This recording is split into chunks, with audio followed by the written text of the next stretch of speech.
ரத்தம் வந்துருச்சு. அதெல்லாம் வராது, நாம தான் வீட்டுக்கு போய் ஆகணும். நிறுத்த சொல்றல. நிறுத்தியாச்சு. யாராவது பார்த்தா என்ன ஆகுறது? என்ன ஆகும்? கல்யாணம் ஆகும் நமக்கு. கையெடு.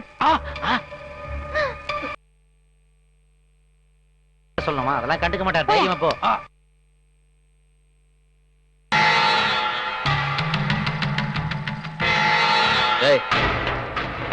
நெல்லு, எங்க போயிட்டு வர?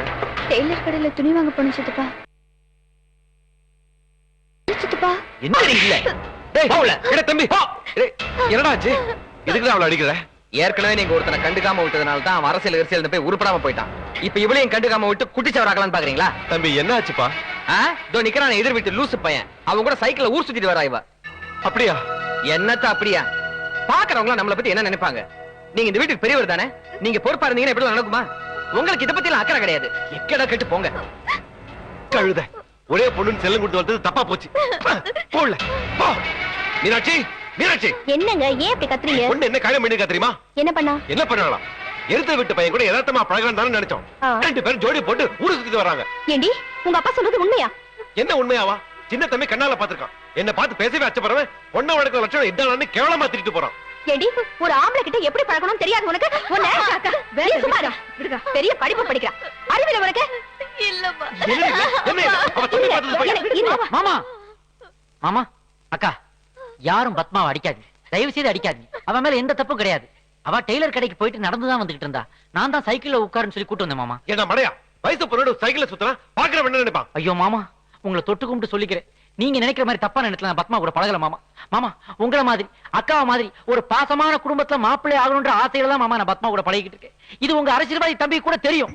கிருஷ்ணனுக்கு தெரியுமா? ஆமா, அவர் தலைமையிலேயே எங்க கல்யாணம் பண்ணி வைக்கிறதா சொல்லி இருக்காரு. கல்யாணம் வேற பண்ணி வைக்கிறேன்னு சொன்னா சத்தியமே பண்ணிருக்காரு மாமா. அட பாத்தாடி, இவங்க ரெண்டு பேர் பண்ண தப்புக்கு இவங்க புருஷன் வேற உடந்த.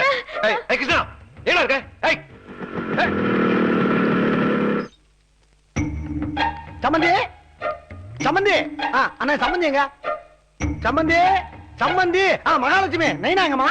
இப்பதான் புறப்பட்டு போறாரு மாமா. போயிட்டாரா? அடாடா, அதுக்குள்ள போயிட்டாரா? அவர்கிட்ட இந்த செய்தி சொல்லியிருந்தா ரொம்ப சந்தோஷப்பட்டு பாரு. இப்ப என்ன பண்றது? அண்ணா கொஞ்சம் வாங்க. வாங்க. அண்ணே, நேத்து 30 விழா நடத்தின பத்தியா? அந்த செய்தி உங்க ரெண்டு பேரும் போட்ட விட இன்னைக்கு பேப்பர்ல வந்திருக்கு. தமிழ்நாடு பூரா நம்ம குடும்பத்தோட மரியாதை கொடி கட்டி போறாக்குது. ஏண்டா நம்ம வீட்டு பொண்ணோட ஏத்து விட்டு போய் பழகி இருக்கான். அதை பார்த்து கண்டிக்காம ரெண்டு பேரும் கல்யாணம் பண்ணி வைக்க சத்தியமா பண்ணிக்க. அறிவு கட்டவளே, நீ எல்லாம் ஒரு சித்தப்பாடா? உனக்கு வெக்கமா இல்ல? டேய், இது எங்க பர்சனல் விஷயம். நீ போடா வெளிய. மாமா பிரிச்சு பேசாதீங்க. கூப்பிட்டாவா போ வெளிய. போடா. ஹலோ, கேவலம் ஒரு சின்ன பழம் வச்சுக்கிட்டு என்ன அடிச்சு விட்டு இல்ல? இதே அடிய வெளிய வேற எவனாச்சும் அடிச்சிருந்தானா தமிழ்நாடே தீப்பிடிச்சு எரியும். நீ அண்ணங்கிறனால உன்னை மன்னிச்சிடுறேன். மகாலட்சுமி, ஆமா எல்லாம் வாங்க வாங்க. கூப்பிட்டீங்களா மாமா? இன்னும் போல. நீ போடா போடா. அண்ணே, நம்ம பத்மாவும் அந்த பையனை லவ் பண்றதுக்கு எதுக்கு அலோவ் பண்ணங்கறத முதல்ல புரிஞ்சுக்கங்க. அதுல ஏதாவது தப்பு இருந்தா உங்க 3 பேர் கால்ல கிடக்கிற செருப்பு கழட்டி அடிங்க, நான் வாங்கிக்கிறேன். ஆனா நல்லது தெரிஞ்சு உடனே அடி நிப்பாட்டிக்கங்க. அதான் நல்லது. நம்பர் 1, அந்த பையன் ஒரே பையன், நல்லவன். நம்ம என்ன சொன்னாலும் கேட்பான். நம்ம பிள்ளைக்கு கைய காலம் முத கொண்டு அமுக்குவான். நம்பர் 2, மாமியா மதுனியா கொடுமை கிடையாது. இருக்கிற அந்த ஒரே ஒரு கிழவன் தான். அவனை கூட இந்த கல்யாணம் முடிஞ்சவன முதியோர் இல்லத்துல தள்ளி விட்டுறேன். நம்பர் 3, 4 வீட்டுக்கு சொந்தக்காரன். இந்த கல்யாணம் முடிஞ்சவன இந்த வீடு உள்பட 4 வீடு நம்மளுக்கு சொந்தம். வாடகை பிரச்சனையே கிடையாது. இதெல்லாம் மனசுல வச்சுக்கிட்டு ரெண்டு பேருக்கு கல்யாணம் பண்ணி வைக்கிறதுக்கு நான் ஏற்பாடு செஞ்சேன். அதனால என்ன பொறுத்த வரைக்கும் இந்த காதல் கல்யாணத்தை நான் முழுமையா சம்மதிக்கிறேன். நீ என்ன சொல்ற? மாமா சொல்றா. என்ன பொறுத்த வரைக்கும் காதலிச்சு கல்யாணம் பண்றது தப்பே இல்ல. நம்ம பத்மாவை அந்த பையனுக்கே கொடுத்துடலாம். Very good Mahalakshmi. Okay, next. அண்ணி நீ என்ன சொல்ற? நல்ல ஒழுக்கமான பையன் தான். பத்மாவுக்கு ரொம்ப பொருத்தமா இருப்பான். குடும்ப தலைவிக்கு ஓகே. கனகவழி நீ என்ன சொல்ற? இதெல்லாம் அதான் அந்த பையன் ஏற்கனவே என்ன மாமியா மாமியான்னு தான் கூப்பிட்டு இருக்கான். கல்யாணத்துக்கு அப்புறம் புதுசா என்ன மாமா நான் கூப்பிட போறேன். Very good. இந்த விஷயத்துல என்ன டச் பண்ணிட்ட. இப்பதான் நீ புருஷனுக்கு கொடுக்க வேண்டிய மரியாதையை கரெக்டா கொடுத்திருக்க. தாய்க்குள்ள 3 பேருமே ஓகே. அண்ணே நீ என்ன சொல்ற? சரிப்பா, எல்லாரும் சம்மதம் சொன்ன பிறகு நான் மட்டும் வேணாம் நான் சொல்ல போறேன். நம்ம பத்மா எதிர் வீட்டு பையனோட பழகுது இல்ல, அத பத்தி நம்ம குடும்பத்தை எல்லார்கிட்டயும் பேசி பார்த்தேன். பையனை எல்லாருக்கும் பிடிச்சு போச்சு. முக்கியமா தமிழ் செல்விக்கு ரொம்ப பிடிச்சு போச்சு. Shut up. உன்னை கேட்டனா சைலண்டா இருக்கணும். நான் தெரியாம தான் கேக்குறேன். அந்த பையனை எல்லாருக்கும் பிடிச்சு போச்சுன்னா உடனே கல்யாணம் பண்ணி வைக்கணுமா? தம்பி, இப்ப உனக்கு தெரிஞ்ச இந்த விஷயம் வெளியில 4 பேருக்கு தெரிஞ்சதுன்னா உனக்கு தானப்பா கௌரவ குறைச்சல. அதனால காதும் காதம் வச்ச மாதிரி கல்யாணத்தை சட்டுன்னு முடிச்சிடலாம்பா. சரி, கல்யாணம் பண்ணி வைக்கிறது முடிவு பண்ணிட்டீங்க. ஆமாப்பா. அப்ப நீங்களே பேசி முடிச்சிருங்க. தம்பி தம்பி அது நீ இல்லனா எப்படிப்பா? அண்ணே நான் அவசரமா ஊருக்கு கிளம்பிட்டு இருக்கேன். வீட்டுக்கு பெரியவர் நீங்க தானே. நம்ம குடும்பத்தோட தகுதி உங்களுக்கு தெரியும் இல்லையா? அப்ப நீங்களே போய் பேசி முடிங்க. தம்பி தம்பி அண்ணா என்னண்ணா நீ அவன் தான் நம்மளே பேசி முடிச்சுக்க சொல்லிட்டானே, அப்புறம் முழிக்கிற 10 பைசா செலவு இல்லாம நான் நின்று முடிச்சு காட்டுறேன் வாங்க. வீரபாண்டி இப்ப நீ என்ன பண்ற? என் பொண்ணுக்கு 50 பவுன் நகை போடுற. 50 சவரம்மா? கல்யாண செலவையும் நீயே பாத்துக்கிற. அப்படியா? அப்படித்தான். அது மட்டும் இல்ல, இந்த கல்யாணம் என் தலைமையில தான் நடக்கிறங்கிறது தலையெழுத்து. அதை மாத்த யாராலையும் முடியாது. அதனால நீ என்ன பண்ற, இந்த போஸ்டர் கிசர் அடிக்கிறதுக்கு ஒரு 2 லட்சம் ரூபாய் சில்லறை செலவுக்கு தேவைப்படுது. அதையும் கேஸா நீயே எனக்கு கொடுத்து அனுப்பிடுற. நான் 2 லட்சம் கொடுக்கணுமா? ஆமையா, உடனே இந்த கல்யாணத்தை என்னங்கறத சொல்லிடுறேன். என்ன மாப்பிள்ள நான் சொல்றேன் சரிதான் மாமா. வரட்டா? வாங்க மாமா. அண்ணா இன்னும் ஏன் நிக்கிற? வா போலாம். இல்ல தம்பி தெளிவா அதான் சொல்லியாச்சு, அவரும் சரிட்டாரு. அதுக்கு மேல என்ன பேச போற? வானே போலாம். யாரு சரின்னா? என்ன தங்கராசு, உன் தம்பி நாட்டு நடப்பு தெரியாம பேசிட்டு இருக்காரு. யார் நானா? ஒன்ன சொல்லல போயா நீ. சரி, பேசு. தங்கராசு இங்க வாப்பா நீ. இதோ பாரு, வாடகை வீட்டுல குடி இருக்கிற நீயே 300 பவுன் நகையோட ஒரு ஃபேக்டரி ஓனரோட பொண்ண உன் தம்பிக்கு கல்யாணம் பண்ணி வச்சிருக்க. நான் 4 வீட்டுக்கு சொந்தக்காரன். எனக்கு 100 பவுன் நகையை போட்டு ஒரு பங்களா ஒரு காரு. அப்பா ரொம்ப அக்கிரமா கேக்குறியப்பா. வாய்முடு பொண்ணு வேணாமா? இதெல்லாம் கொடுத்தீங்கன்னா கல்யாணத்துக்கு சம்மதிக்கிறேன். என்ன வீரபாண்டி இது? மனசாட்சியோட தான் பேசுறியா? என் சக்திக்கு எவ்வளவு எல்லாம் பண்ண முடியுமா? சரி விடு. உன் நல்ல மனசுக்காகவும் என் பையன் உன் பொண்ண விரும்பணத்துக்காகவும் எல்லாத்தையும் பாதி ஆக்கிட்டேன். 50 பவுன் நகையை போட்டு நீ கல்யாணத்தை பண்ணிடு. எனக்கு வரதட்சணை 2 லட்சம் ரூபாய் பணத்தை கொடுத்துரு.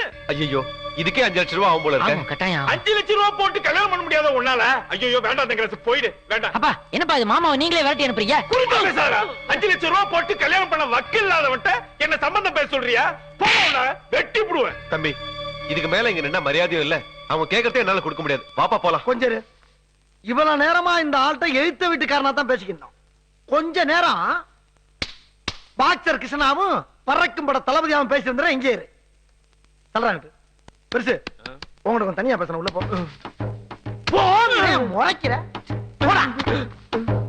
ஏண்டா நானே ஒரு பெரிய அரசியல் ரவுடி, நீ எல்லாம் ஒரு ஆளுன்னு மதிச்சு வந்து உங்ககிட்ட சம்பந்தம் பேசினா என்கிட்ட ஏண்டானா ஏண்டா பங்களா? இந்த பார் 10 பைசா என்கிட்ட எதிர்பார்க்காம இந்த கல்யாண செலவை பூரா நீயே பண்ற. இதுல ஏதாச்சும் கோல்மால் நடந்துச்சுன்னு வச்சுக்க, உன்னையும் மகனையும் அப்படியே கண்டமா வெட்டி இந்த வீட்டிலே போச்சுடுறா. இன்னையோட நீ சமாளிடா.